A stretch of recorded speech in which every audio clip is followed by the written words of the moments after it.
Welcome to Dead Man Talking. Tonight's show from the incredible mind of FlyingFerret123 from over on Reddit, No Sleep.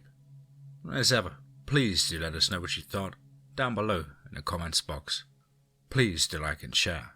It really does help build the channel and our community further. And why not hashtag TeamFEAR and DMT's Cryptid crew. And so, with that aside, let's get into tonight's story. Entitled, I Met The Pelted Man. Let's get straight into that. When I met the Pelted Man, I was on a school camping trip. The name of the lake has slipped my mind, but we were camping there for 2 days and 3 nights. My cabin was on a hill which had bunk beds all across the walls. 3, I believe. 6 beds in total.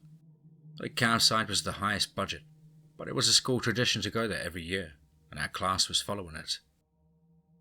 Alright campers, for our next activity, we're going to be getting firewood, our instructor said, a tall man with glasses and a goatee. Why? Terry, my friend, asked, puzzled. Marshmallows. Also, you kids have to do these certain wilderness tasks every wilderness camping trip, it seems. I'm pretty sure it's in the Constitution or something. A few students muttered to each other, in agreement. Well, it did sound like something that would be in there. Okay, 4 to a group. We'll meet back here in 40 minutes. You guys, need chaperones? He asked, scratching his goatee. And Sarah, a girl from my grade, spoke up nervously. Wouldn't that be safe? Yeah, probably. But we don't have the budget for that. You'll be fine, the instructor said, absent-mindedly. Alright, scram. Get some firewood. He chewed on his gum, turning around. With that, a group of 4 departed, down the path where we'd seen some branches on a walk earlier. It was me, Terry, Bryce, another one of my friends, and Ethan. Now, I wasn't particularly friends with Ethan. I didn't even like him. He seemed to only exist to make other people's lives harder, and that wouldn't be different here. So, Bryce, have you heard the legend about the Pelted Man? Ethan said, gripping onto Bryce's shoulders as we walked. And Bryce flinched for a second before turning to look at Ethan. No? What's that? He asked, cautiously curious. I didn't want to give Ethan attention, but the name made me curious. I kept an open ear as we walked, listening to what Ethan was saying. Well, they say the Pelted Man has the power to control wolves. He lives in these woods. He's apparently lived in them for centuries. He owns them, basically. We're just visiting them. And he waved his hands in a stereotypically spooky way. Yeah, right, I said, speaking up. And what? He's gonna come kill us tonight while we're all sleeping? This isn't an 80s horror movie, Ethan. Tay gasped in mock shock. Wait, what if this is an 80s horror movie? He clapped his hands to his face and dramatically fainted into my arms. Oh no, I laughed, catching him and shoving him back to his feet. And Bryce giggled slightly, covering his mouth. Right, Ethan. Why exactly are you telling us this? Is that all there is to the story? Well, not a particularly good one, if that's so. I put my hands on my hips, and Ethan pushed his glasses back up to his face, and they fell back down, which promptly led him to just readjust them, embarrassed. Oh, there's more to the story, Andy. Ethan grinned, running ahead of us a bit before turning around and grabbing a stick off of the ground. Apparently, he's a werewolf. One of the 3 of us stared blankly at him, thoroughly underwhelmed. Yeah, werewolves ain't that scary anymore, man. They're just furries, but less colourful. Terry reached down to pick up some sticks off the ground, keeping them underneath his arm. Not that, I know anything about furries.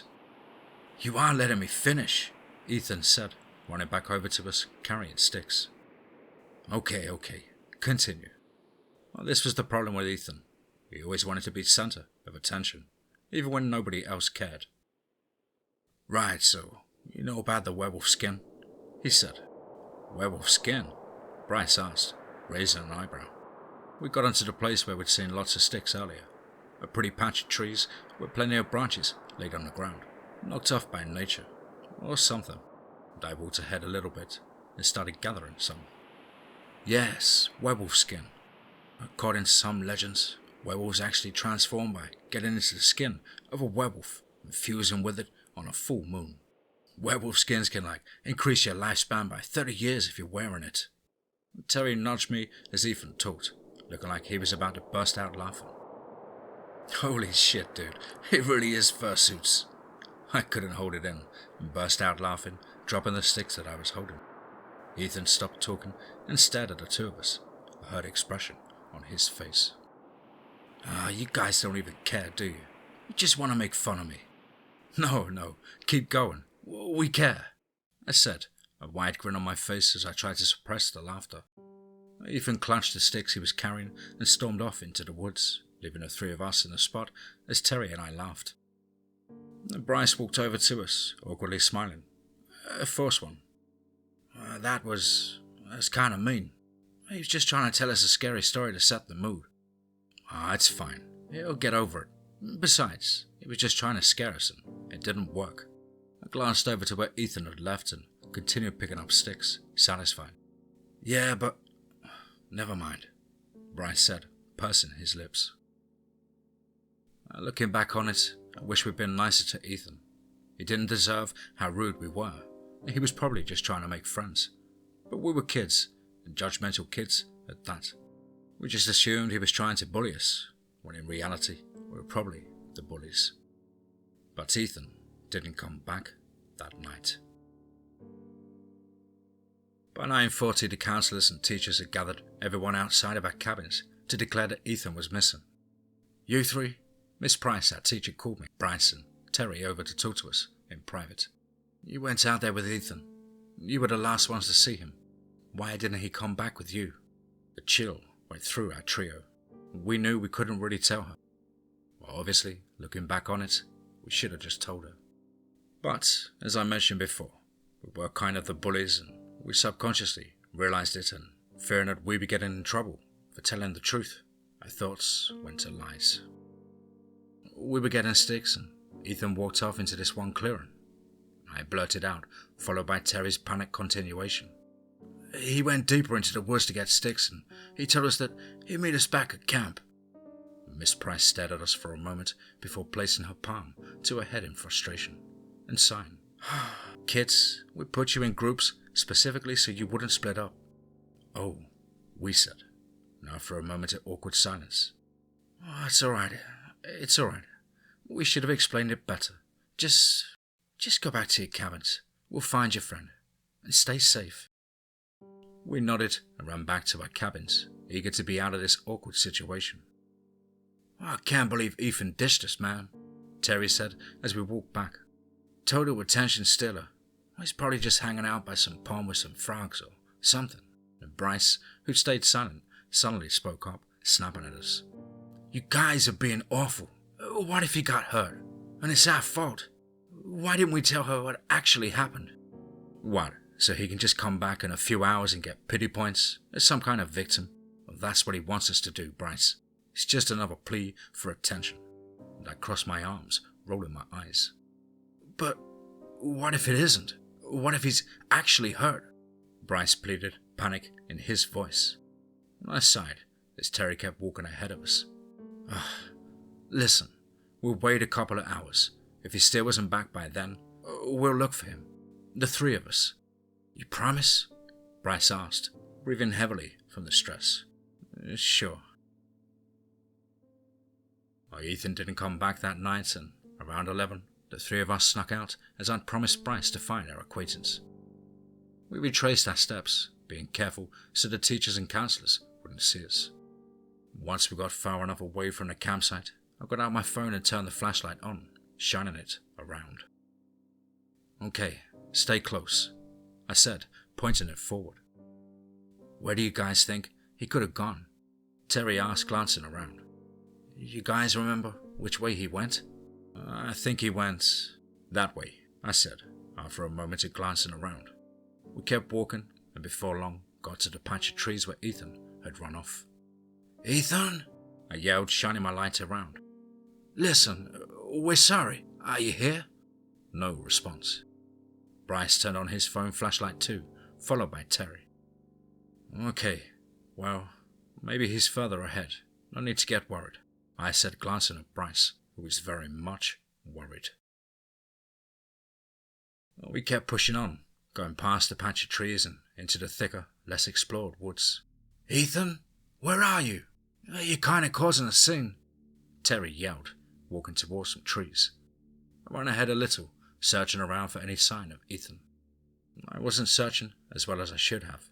I should have stayed with the group, but I was tired and just wanted to get this over with.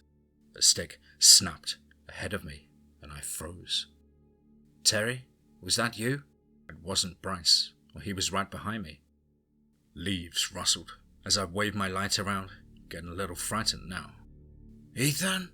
Bryce yelled, voice shaky.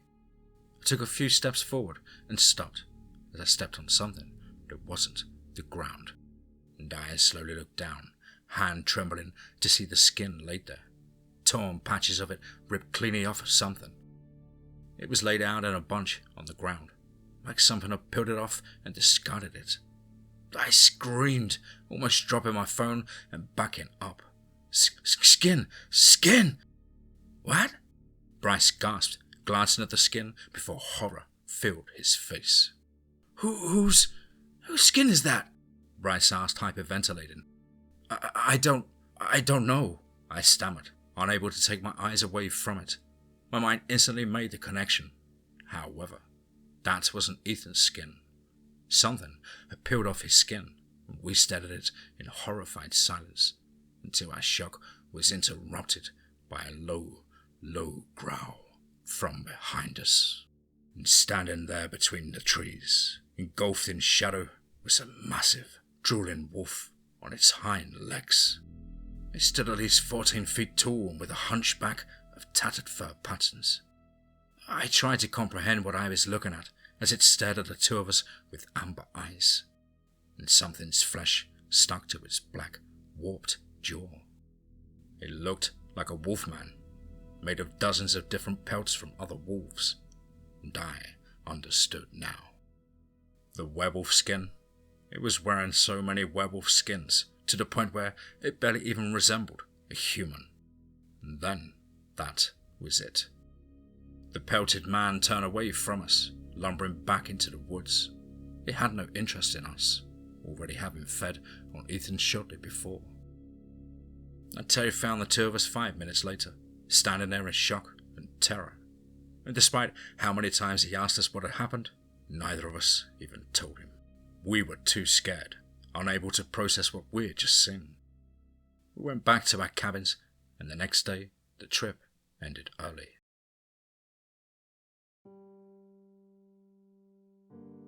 Ethan never got found, and our school never went on the trip to that camp again. I haven't told a soul about what I saw back there, and from what I know, neither has Bryce. Until now, that is. I had to get this off my chest.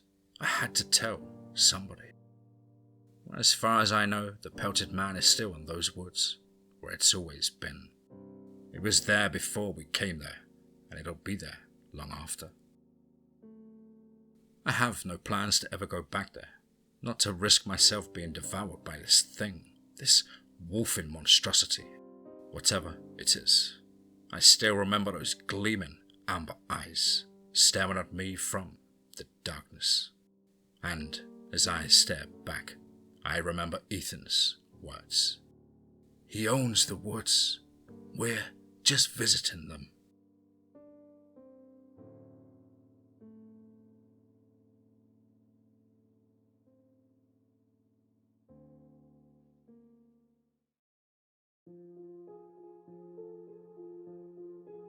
Wow. Certainly another one. Wow.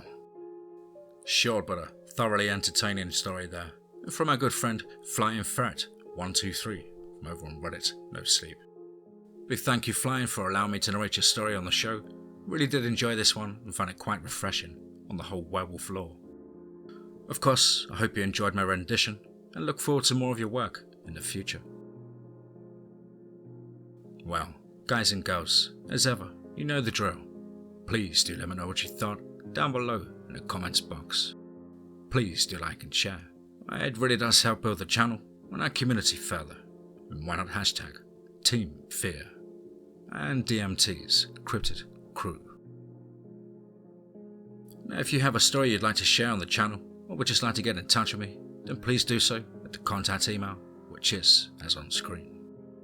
contactthedeadone@gmail.com. I really look forward to hearing from you. I hope everyone's having a fantastic week and are looking forward to a relaxing weekend with friends and family. But above all, guys, remember, be safe, not sorry.